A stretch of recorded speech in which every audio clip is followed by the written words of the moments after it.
in Jesus' name. Amen. Amen. Graham, thank you so much. I wonder whether or not you're going to sleep well tonight. I can guarantee you there will be some people in the church who are sleeping well this evening, and that's because they bought a copy of my book, which has been released today. This was just to say, and I'm not going to become one of those annoying speakers who mentions their book at every possible turn, but if you haven't got a copy and you like one, you can add your name to the list out there, and I will make sure that one finds its way into your hands in the days ahead. A bargain at $7.99, a cheap way to sleep if you read it at bedtime. Well, I wonder if you've ever yourself fallen into the trap that lots of people fall into of believing some of the many misconceptions that there are about what it means to be a Christian or to have a Christian faith. For example, here's one. Once you become a Christian, then God is going to solve all of your problems. Life is going to be free and it's going to be easy. How about another? Becoming a Christian means you have to give up all the fun things in life. You just have to follow rules and be miserable and walk around looking like you're sucking lemons 24/7. All Christians are loving, perfect people. Do not believe the lie. Take a look around you. Christian ministers and missionaries are somehow way more spiritual than any other follower of Jesus. And how about a final one? Christians never ever get depressed. Or as it says in my notes, Christians never get dressed. It's supposed to say depressed. Christians never get depressed. They never have a down day. They're always on top of the mountain. You see, the reality of my Christian journey is that there are occasional mountaintop experiences when I experience life as if I'm on top of the world, but much of the time, in fact, maybe most of the time, my everyday life is lived in the valleys. And do you know, life can be tough in the valleys. Now, during half-term, various members of our family climbed up Snowdon. It was amazing to be 1,085 metres high with a bird's-eye perspective of the world. But I'll tell you what, it was seriously hard work going up. And it was really hard work coming down. Why? Because we didn't use the train like the people wearing flip-flops did. But whilst we were there on the top of this mountain, we were living with the realization that we'd all had a difficult journey up and we were about to have another difficult journey down. You know, life in the valleys can be really tough, but in the economy of God, life in the valleys is never ever wasted time.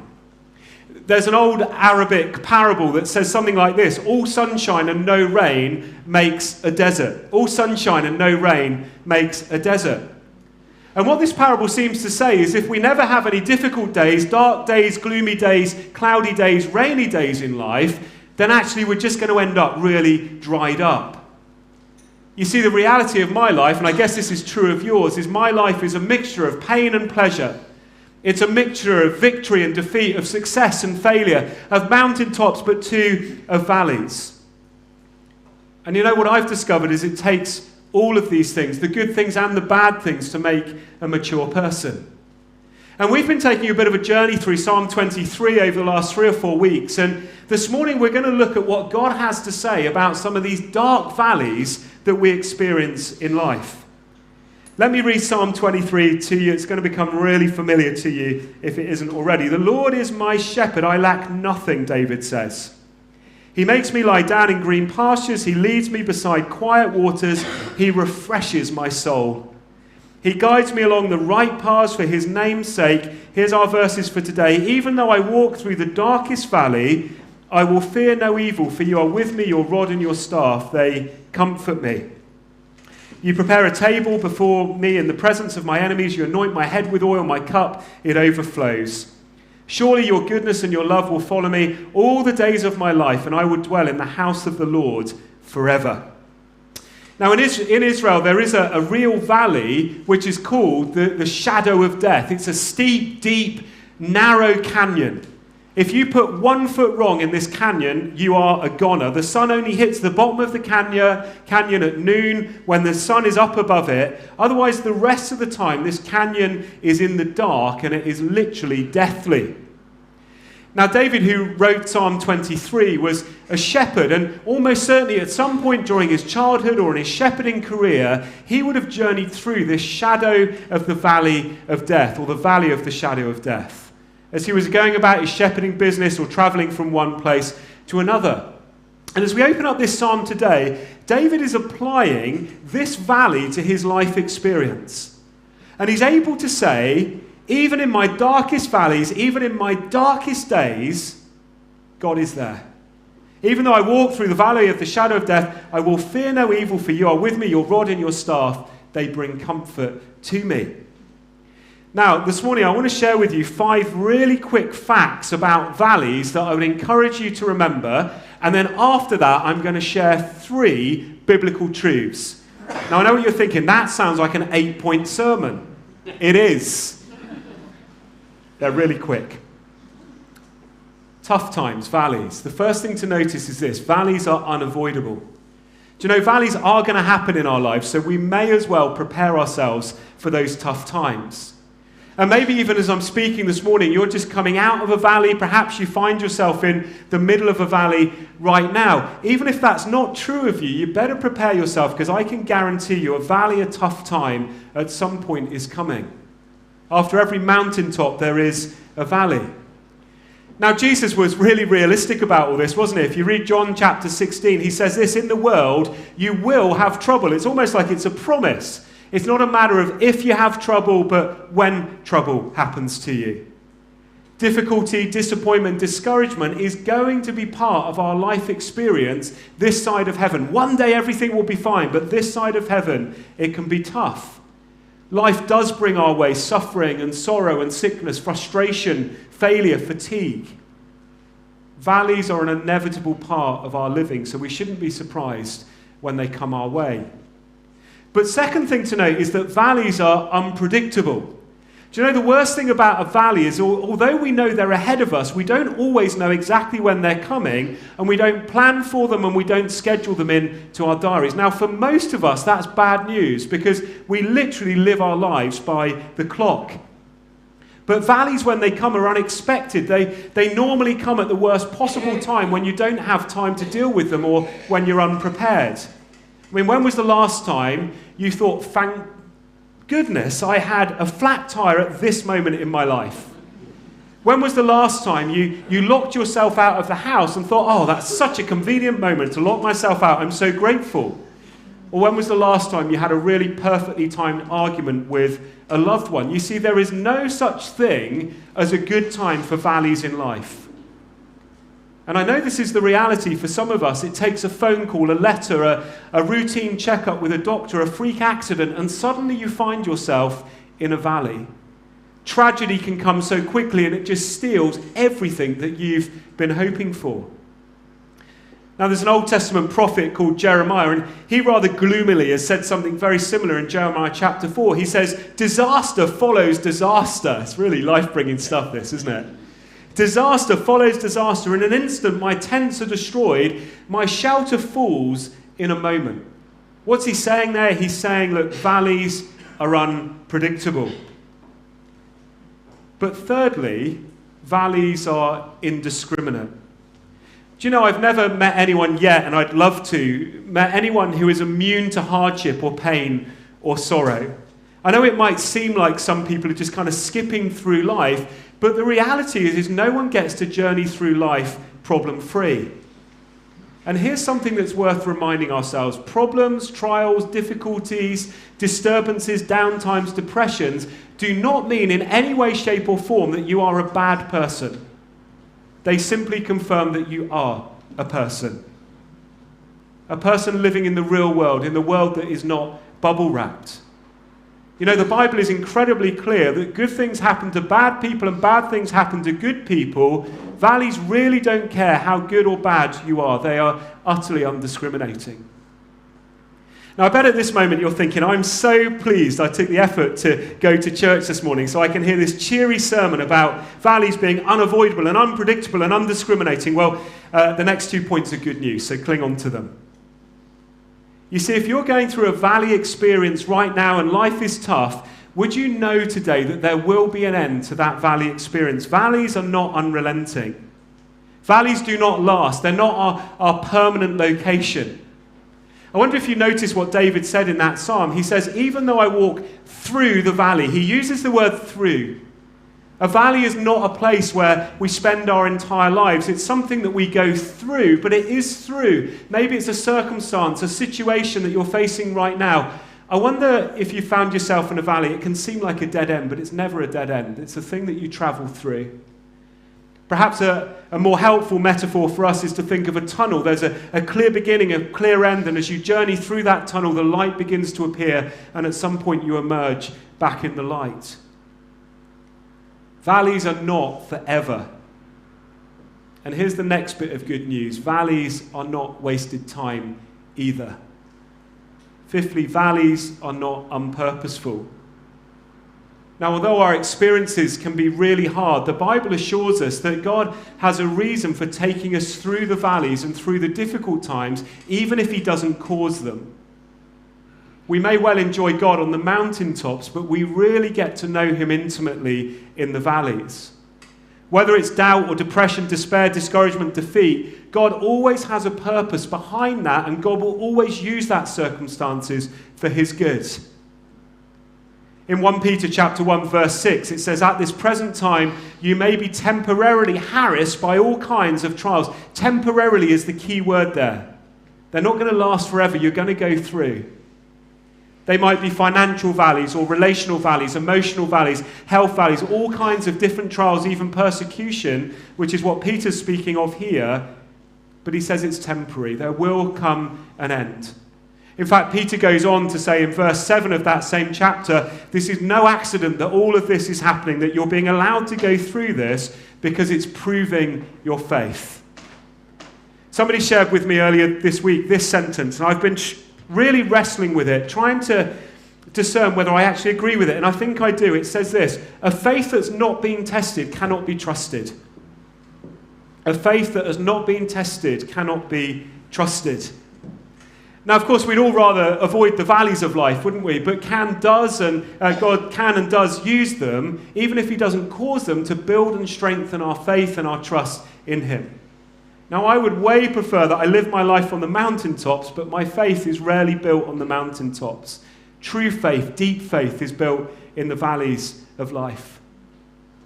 If my life were just lived on the mountaintops, I know exactly how my life would be. When things are going fine, I have a tendency to forget about God and go it alone. It's only when I come face to face with a dark valley that I tend to get down on my knees and really push into the things of God. I wonder if you've ever experienced that to be true in your own life.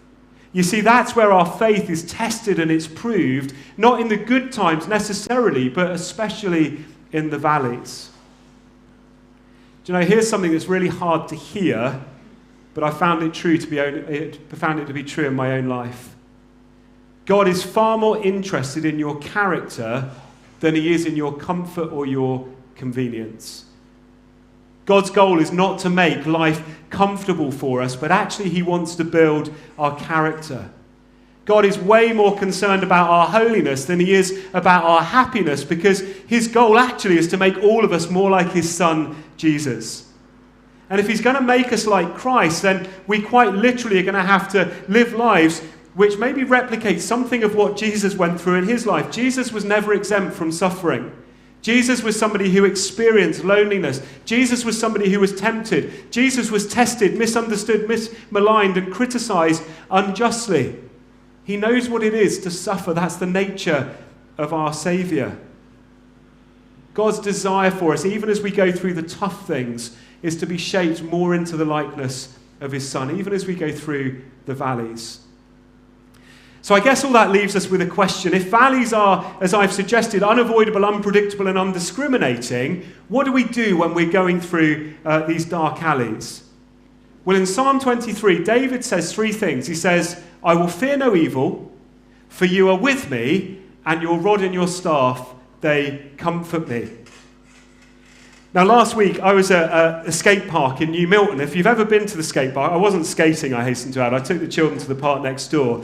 And as I was in this skate park in New Milton, there's a ramp which is probably about the height of the lower level of the windows. And there was this child at the top of the ramp, kind of teetering on the edge on his skateboard, and he was wearing some of that really cool skate clothing, which said "No Fear" across the front. No sense is what I was thinking to myself. But nonetheless, his T-shirt said, "No fear," and then he came down the ramp. This kid was utterly unafraid. And if David as a shepherd were into fashion, and I don't know if they are, my guess is that David would choose to wear a T-shirt too that said, "No fear. I fear no evil, I fear nothing, no fear." That's what David is able to say. Why? Because he believed and he'd put his faith and his trust in God. That's what David is able to say. Even though I walk through the valley of the shadow of death, no fear. Now I wonder if you'll notice something with me as David says all this. He says, even though I walk through the valley of death. I think it's a very deliberate choice of words here. I don't know about you, but if I found myself in a difficult place, in a scary place, I want to run, I want to panic and go the opposite way as quickly as I can. But David says here, even if he's using it as a metaphor, that he's choosing to walk with God through that difficult place.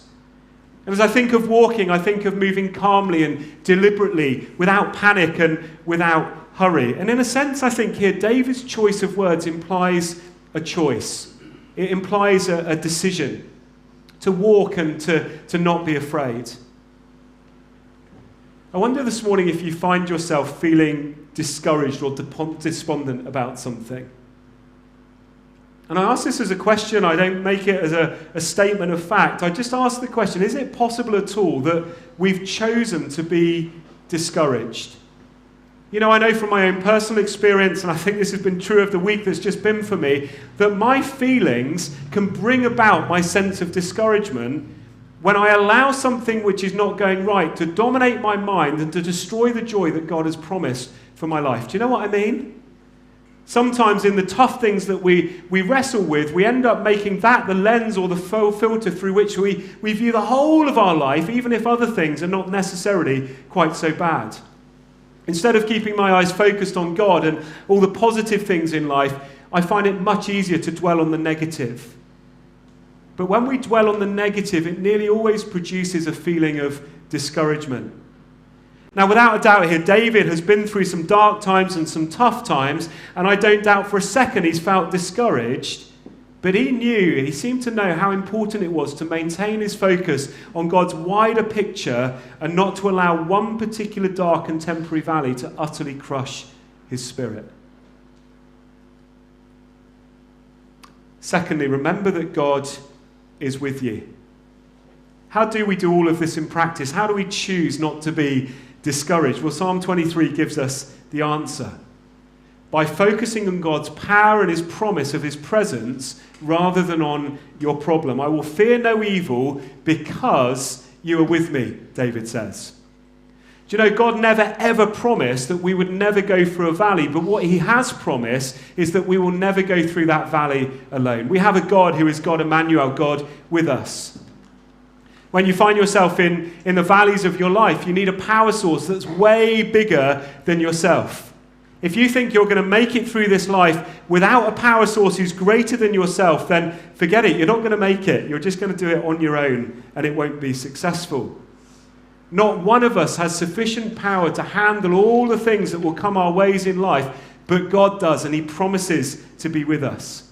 He promises to be our strength and our power, but more than that, he promises to journey with us, almost like a pilgrim on a journey through that particular circumstance. Isaiah 43 verse 2, when you go through deep waters and great trouble, I will be with you. When you go through rivers of difficulty, you will not drown. When you walk through the fires of oppression, you will not be burned up. The flames will not consume you. There's nothing to fear when Jesus is near. That's the cheesiest line of this sermon, but some of you are going to take that away and say that was the best bit. There's nothing to fear when Jesus is near, when he's with us. And he promises he will be. You know what's so interesting to me is that in verses 1 to 3 of this psalm, all of the pronouns are in the third person. In other words, David is talking about God. He leads me beside still waters. He guides me into green pastures. He restores my soul. David, in a sense here, is describing his walk with God. But did you notice when he gets to the valley, it changes to second person pronouns. In other words, he's done with talking about God and he gets down to the business of talking to God. When you are with me, your rod and your staff, they comfort me. You see, when I go through a tough time in life, when I go through the valley, it's not enough to only talk about God, but I need to talk to God. When you're in the mire, in the tough place, religion becomes a relationship. And if you talk to anyone who's been a Christian for any period of time, they'll probably say to you, do you know, one of my closest times with God was when I was face to face with an encounter in the valley. That time when you were spent, depleted, perplexed, despaired, when the only person left to talk to actually was God. He becomes real and he says, do not fear. I'm with you. You're not in this circumstance by yourself. And then finally, this psalm reveals a third source of hope and encouragement for us as we go through the dark valleys. David reminds himself that God's rod and his staff comfort him. He reminds himself that he can rely on God's protection and his guidance. Now, the rod and the staff were two basic tools for a shepherd that he used to protect and to guide his sheep. The rod was basically about 2 feet long, and at the end was a really heavy knot, and the skilled shepherd would throw this rod like a missile at anything that would come to attack the sheep. God says to you today, when you go through the valley, I'm with you and I will defend you. When you go through the valley, I'm with you and I will protect you. When you go through the valley, I've got your back. My rod will protect you. I wonder if you need to hear that today. A staff was a long stick. Think of the stereotype of a shepherd with a crook, and you've got it. And the shepherd would use his staff to guide and to comfort the sheep, to draw the sheep close to himself, to lift the sheep when they're downtrodden, when they flipped onto their backs, maybe to flick it over. But the shepherd too would use his staff to guide the sheep. When you go through the valley, you're not going through it alone. God is with you, and his rod and his staff are there to comfort, to guide you, and to protect you. Great quote from Corrie ten Boom, and then I'm going to finish. She said this: never be afraid to trust an unknown future to a known God. Never ever be afraid to trust an unknown future to a known God. The future's uncertain, but our God is known. He's revealed himself to be with us. He's revealed himself to be a good shepherd. He said he'll journey with us and he'll protect us and he'll guide us. I wonder if you know him. Never be afraid to trust an unknown future to a known God. Really thrilled this morning that Lauren is with us. And Lauren's going to explain who she is and why she's sharing this morning. But she just asked whether she could share something of her own journey of faith, her testimony on this particular theme. Thanks, Lauren.